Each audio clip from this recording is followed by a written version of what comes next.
रामायण यह एक ऐसा महाकाव्य है जिसने समय की सीमा तक को लांघ दिया है, जिसने हमारी बोलचाल की भाषा में जिंदगी की परिभाषा को परिभाषित किया है। संपूर्ण रामायण में जिक्र है मर्यादा पुरुषोत्तम राम का। आज भी जब हमारे बीच कोई श्री राम की बात छेड़ता है तो हम एक निर्मल श्रोता गण की भांति प्रभु श्री राम की कथा को सुनने लग जाते हैं। भले ही हमने वह कहानियाँ कई बार सुनी हो, मगर हर बार वह कहानी ऐसी लगती है जैसे बात कल की हुई है, जो कभी पुरानी नहीं हो सकती, जिसे कभी झुठलाया नहीं जा सकता। रामायण हम वाल्मीकि जी से लेके बाबा तुलसीदास तक को सुनते आ रहे हैं। रामायण की शैलियाँ बदल गई मगर भाव वही रहा। रामायण सदैव से ही हमारे बीच में सुंदर, सर्वोच्च एवं प्रासंगिक इसलिए है क्योंकि इस कहानी को कभी एक तरफा नहीं दिखाया गया।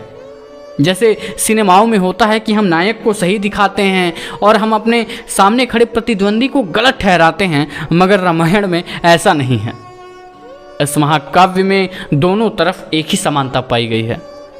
जब आप रामायण जैसे काव्य के पन्नों को पलटेंगे तो आप हमेशा पाएंगे कि जहाँ पर श्री राम के मर्यादा पुरुषोत्तम होने की बात की गई है, वहाँ पर रावण के महान पांडित्य पर भी उतनी ही निष्पक्षता दिखाई गई है। जहाँ पर सीता को प्रतिव्रता बताया गया है, वहाँ पे मंदोदरी की निष्ठा एवं पति की पूजा को भी कम नहीं आंका गया। जहाँ पर लक्ष्मण और राम के भ्रातृ प्रेम को सर्वोच्च रखा गया है, वहीं पे कुंभकर्ण और रावण के परस्पर संबंध को भी उतना ही सम्मान दिया गया है।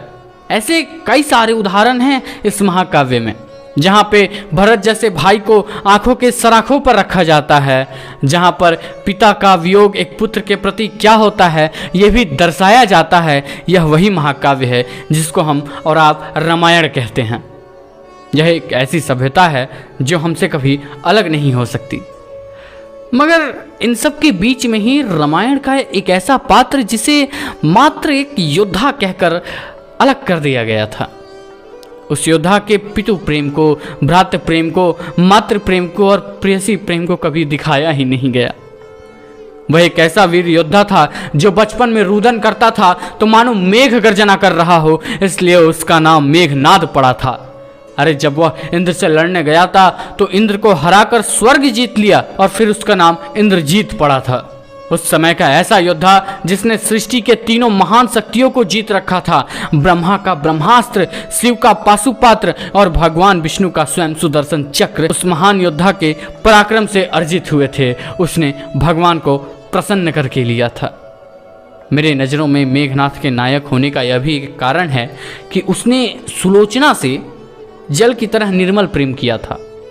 असल में योद्धा वही है जो लाखों की सेना को अकेले मार गिराए मगर नैनों की बाण से तुरंत वह घायल हो जाए।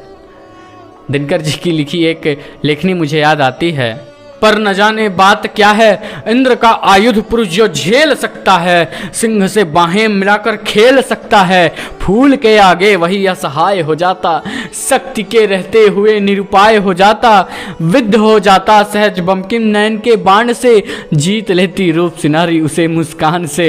मैं तुम्हारे बाण का बिघा हुआ हूँ खग, वक्ष पर धर शीस मरना चाहता हूँ, मैं तुम्हारे हाथ का लीला कमल हूँ, प्राण से सर में उतरना चाहता हूं। सुलोचना शेषनाग के पुत्र थे। मेघनाथ का विवाह सुलोचना से खुद भगवान विष्णु ने कराया था।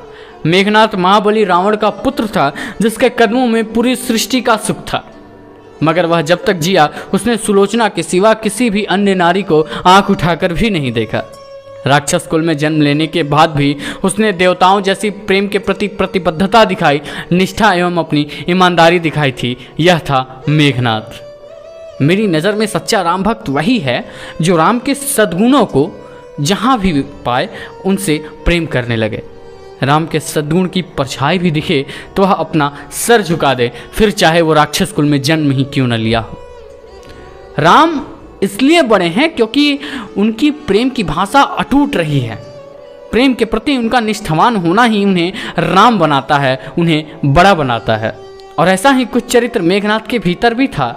जिसने सुलोचना को अपनी जीवन संगनी मान लिया तो जीवन की अंतिम सांस टूटने तक उसका साथ नहीं छोड़ा। राम इसलिए बड़े हैं क्योंकि एक पिता का मान रखने के लिए उन्होंने 14 वर्ष का वनवास भी स्वयं के ऊपर ले लिया था। ऐसा ही चरित्र मेघनाथ में भी था, जिसने पिता का मान रखने के लिए हंसते हंसने अपने प्राणों की आहुति दे दी और पिता के लिए बलिदान हो गया। मेघनाथ को यह बात भली भांति पता थी कि राम और लक्ष्मण कोई साधारण मानव नहीं हैं, वह जरूर कोई दैवी शक्ति है। वह हर बार रावण को समझाता कि उसने सीता का हरण करके तनिक भी अच्छा नहीं किया है। सीता का हरण मानो लंका पर एक मृत्यु सी बनकर आई हो। हर बार पिता को समझाने जाता तो पिता उसे कायर कहकर संबोधित कर दिया करता। यह वही क्षण था जब मेघनाथ को अपने पिता के समक्ष अपने समर्पण और अपने शौर्य की परीक्षा देनी थी। यह बताना था कि उसका पुत्र एक वीर पुत्र है, कोई कायर पुत्र नहीं है। उसे यह भान था कि लक्ष्मण से युद्ध करेगा तो युद्ध भूमि से वह जीवित नहीं लौटेगा, मगर वह पुत्र ही क्या जो पिता की आज्ञा को टाल दे।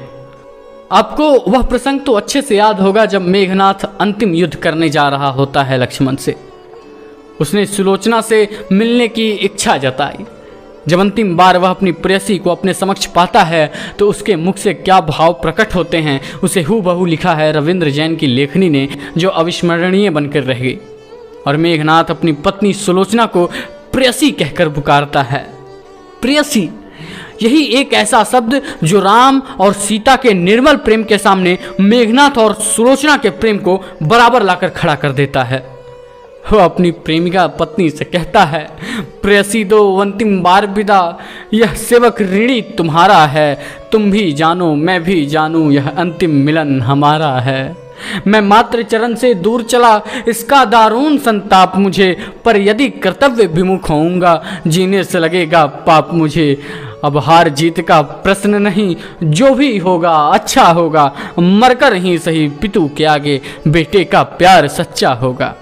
भावुकता से कर्तव्य बड़ा, कर्तव्य निभे बलिदानों से, दीपक जलने की रीत नहीं, छोड़े डरकर तूफानों से।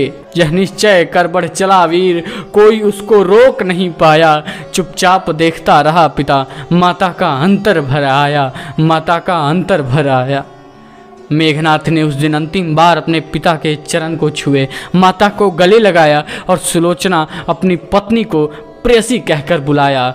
यह प्रेम और बलिदान की कहानी इतिहास के पन्नों में एक अनकही सी कहानी रह गई। मुझे पूरा यकीन है कि आप इसे जरूर अपना नायक मानेंगे और प्रेम के स्थल में भी इसे एक स्थान देंगे। दोस्तों, यह थी मेघनाथ और सुलोचना के सच्चे प्रेम की कहानी, जो राक्षस कुल में होते हुए भी देवताओं के जैसी उसने प्रेम के प्रति अपनी प्रतिबद्धता दिखाई थी। इसलिए मेघनाथ हमारा नायक है। तब तक के लिए धन्यवाद। मिलते हैं आपसे अगली वीडियो में।